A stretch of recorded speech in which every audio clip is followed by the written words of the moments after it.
Hello guys, welcome back. ನಾವು ಪುನಃ ಸಫಾರಿಗೆ ಬಂದಿದ್ದೇವೆ. ಸಫಾರಿ ಅಂತ ಹೇಳಿದಾಗ ಕಮೆಂಟ್ಸ್ ಬರೋದು, ನಿನಗೇನು ಹುಚ್ಚ, ಪುನಃ ಪುನಃ ಸಫಾರಿದ ವೀಡಿಯೋಸ್ ಹಾಕ್ತಾ ಇರ್ತೀನಿ ಅಂತೇಳಿ. ಆದರೆ ಇದು ಹೋಗೋರಿಗೆ ಮಾತ್ರ ಗೊತ್ತಾಗುತ್ತೆ ಇದು ಹುಚ್ಚ ಏನು ವಿಷಯ ಅಂತ ಹೇಳಿ. ಸೊ ನಾನಿವತ್ತು ನನ್ನ 8ನೇ ಸಫಾರಿಯಲ್ಲಿದ್ದೀನಿ. ಇವತ್ತು ನಮಗೆ ಏನೇನು ಸಿಗುತ್ತೆ ಅಂತ ನೋಡೋ. ಓಕೆ, ತುಂಬ ಅಂದರೆ ತುಂಬಾ ಚಳಿ ಇದೆ. ನಾವು ಮಾರ್ನಿಂಗ್ ಆಲ್ಮೋಸ್ಟ್ 6ಗೆ ಇಲ್ಲಿದ್ದೀವಿ. ಇಲ್ಲಿ ಸ್ಟಾರ್ಟ್ ಆಗ್ತಾ ಇರೋದು 6:30ಗೆ. 6:30ಇಂದ 9:30ವರೆಗೆ ಇರುತ್ತೆ. ಸೊ ನಮಗೆ ಇವತ್ತು ನೋಡಿ ನಮ್ಮ ಲಕ್ ಯಾವ ರೀತಿ ಇದೆ ಅಂತ ನೋಡೋಣ. ಸೊ ನಮ್ಮ ಬಸ್ ಹೋಗಿ ಹತ್ತುವ ನಮಗೆ. ಓಕೆ,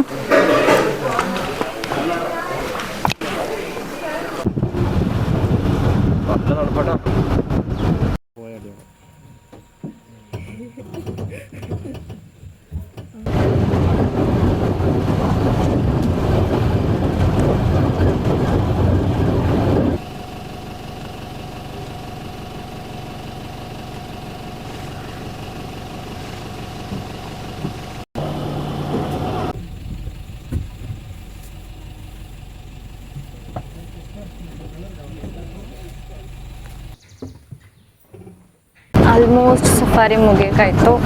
ಇನ್ನೊಂದು ಅರ್ಧ ಗಂಟೆ ಮಾತ್ರ ಬಾಕಿ ಇದೆ. ಇಷ್ಟೊತ್ತಾಗಲೂ ನಮಗೆ ಏನೂ ಕೂಡ ಸಿಗಲಿಲ್ಲ. ಇನ್ನು ಅರ್ಧ ಗಂಟೆಲಿ ಏನಾದರೂ ಮ್ಯಾಜಿಕ್ ನಡೆದ್ರೆ ಮಾತ್ರ ಏನಾದರೂ ಸಿಗುತ್ತೆ ಅಷ್ಟೇ. ಇಷ್ಟೊತ್ತಾಗಲೂ ಏನೂ ಕೂಡ ಸಿಗಲಿಲ್ಲ, ಏನೂ ಕೂಡ ಸೈಟ್ ಆಗಲಿಲ್ಲ.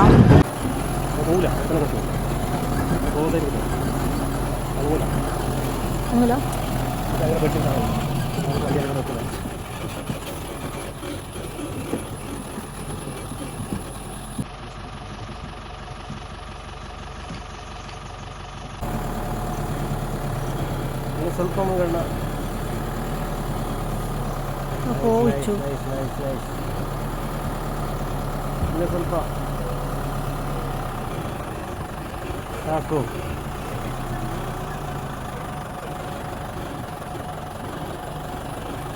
ವಾವ್, ಹೌದಾ ಹೌದಾ.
ബാക്കോട്ട് നോക്കാൻ അല്ലെങ്കിൽ നല്ല ഭംഗിയുണ്ട്.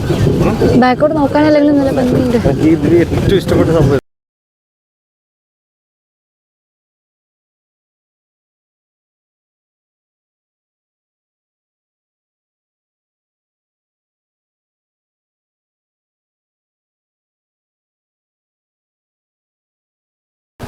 ನಮ್ಮ ಇವತ್ತಿನ ಸಫಾರಿ ಮುಗಿಯಿತು. ಇವತ್ತು ನಮಗೆ ವೈಲ್ಡ್ ಡಾಗ್ಸ್ ಹಾಗೂ ಫುಲ್ ಡಿಯರ್ಸ್, ಸ್ಪಾಟೆಡ್ ಡಿಯರ್ಸ್ ಅಂತ ಎಲ್ಲಿ ನೋಡಿ ಸ್ಪಾಟೆಡ್ ಡಿಯರ್ಸ್ ಇದೆ. ಇವಾಗ ಸ್ವಲ್ಪ ದಿನದಿಂದ ಫುಲ್ ಡಿಯರ್ಸ್ದು ನಮಗೆ ಸಫಾರಿ ಆಗ್ತಾ ಇದೆ ಕಬಿನಿ ಸಫಾರಿಲಿ. ಸೊ ನಮಗೆ ನೆಕ್ಸ್ಟ್ ಟೈಮ್ ನೋಡುವ ಏನೇನು ಸಿಗುತ್ತೆ ಅಂತ. ಇವತ್ತು ನಮಗೆ ಸ್ಪಾಟೆಡ್ ಡಿಯರ್ಸ್ ಮತ್ತು ಫುಲ್ ವೈಲ್ಡ್ ಡಾಗ್ಸ್ ಇತ್ತು. ಆಮೇಲೆ ಒಂದೇ ಒಂದು ಪಿಕಾಕ್ ಸಿಕ್ತಷ್ಟೇ. ಸೊ ನಮಗೆ ನೆಕ್ಸ್ಟ್ ಟೈಮಲ್ಲಿ ನೋಡುವ ಏನೇನು ಸಿಗುತ್ತೆ ಅಂತ. ಓಕೆ.